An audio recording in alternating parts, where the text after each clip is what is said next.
लगा। मैंने एक आश्चर्य देखा। क्या देखा?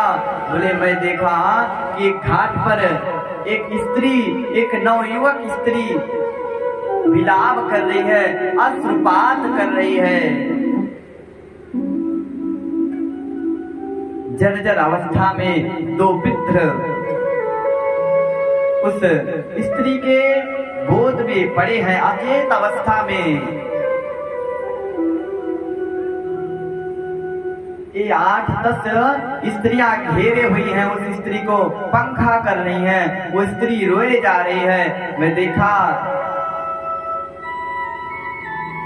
मैं सोचा कि लाओ देखूं ये क्यों रो रही है। लेकिन फिर मैंने, नारद जी कहते हैं, मैं मन में विचार किया कि नहीं, जहां पर इतनी सारी स्त्रियां एकत्रित हैं वहां नहीं जाना है। मैं आने लगा, तब तक वो स्त्री पुकार करती है, अरे महाराज, भो भो साधो क्षणं तिष्ठ, मच्चिंतामपि नाशय, दर्शनं तव लोकस्य सर्वथा गहरं परम। वो जो स्त्री रो रही थी घाट पर, वो स्त्री बोल पड़ती है, अरे महाराज रुको, भो भो साधो क्षणं तिष्ठ, क्षण भर के लिए रुक जाइए। और हे महात्मन, मच्चिंतामपि नाशय, मेरी चिंता का विनाश कीजिए। नारद जी महाराज आते हैं।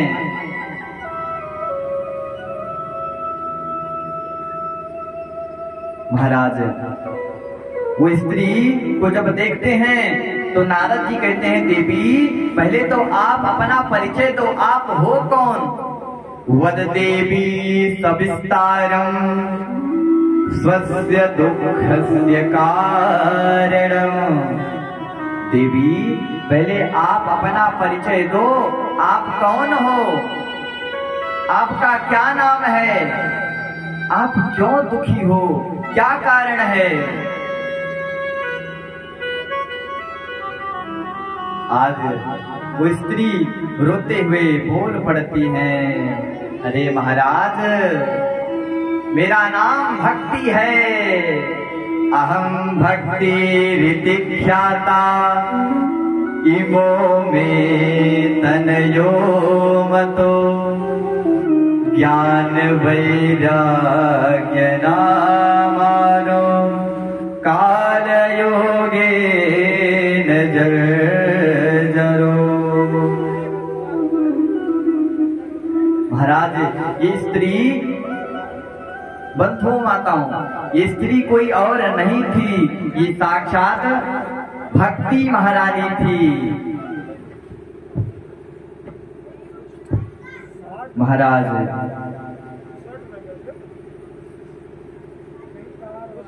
जो भक्ति महारानी कहती हैं, अरे महात्मन, मेरा नाम भक्ति है, मेरा जन्म कर्नाटक में मेरा जन्म हुआ, महाराष्ट्र में मैं बड़ी हुई, वहां पर बड़ी ख्याति प्राप्त की मैं। और मैं जैसे गुजरात में आई, मैं नवयुवक थी, लेकिन मैं जैसे गुजरात में प्रवेश की, जैसे द्वारिका के अंतर्गत प्रवेश किया, मैं बूढ़ी हो गई, मेरी स्थिति जर्जर हो गई।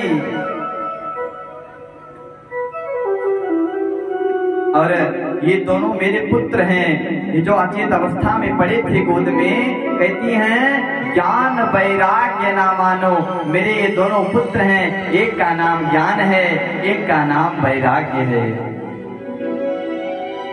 मैं सोची कि लाभ वृंदावन प्रवेश पाती हूँ। मैं जैसे वृंदावन में आई, मैं जर्जर स्थिति हो गई थी, लेकिन वृंदावन में आते ही मैं नव यौवन हो गई, मेरा नव स्वरूप हो गया, मैं जवान हो गई, तरुण हो गई। भक्ति महारानी क्यों तरुण हो गई वृंदावन में? देखिए, अयोध्या किसकी भूमि है? माताएं बताएंगी अयोध्या किसकी भूमि है?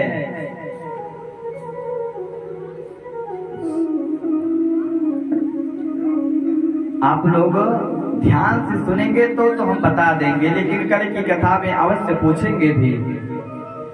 अयोध्या वैराग्य की भूमि है। किसकी भूमि है? और जो काशी है बनारस, वो ज्ञान की भूमि है। किसकी भूमि है माताएं? ज्ञान की भूमि।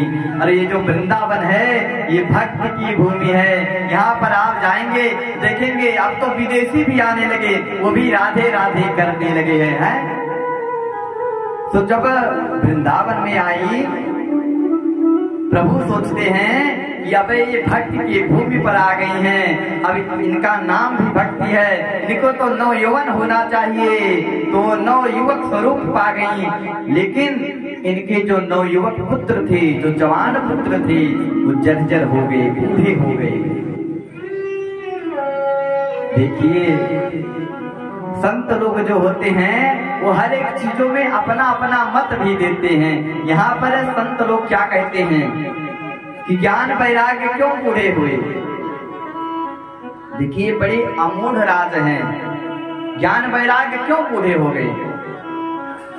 तो संत जन इसका सुंदर भाव देते हैं कि जहां पर ज्ञान, देखिए पहले हम लोगों के अंदर ज्ञान आना चाहिए ना।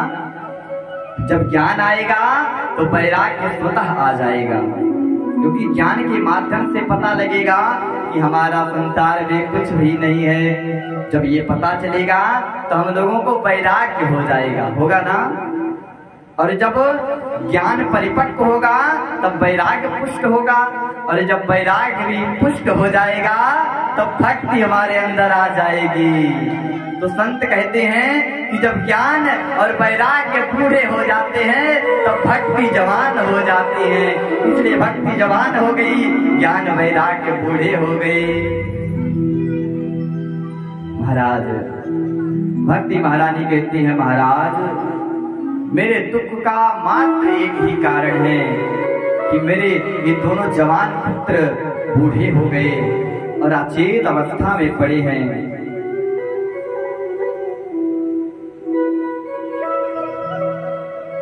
नारद जी कहते हैं, देवी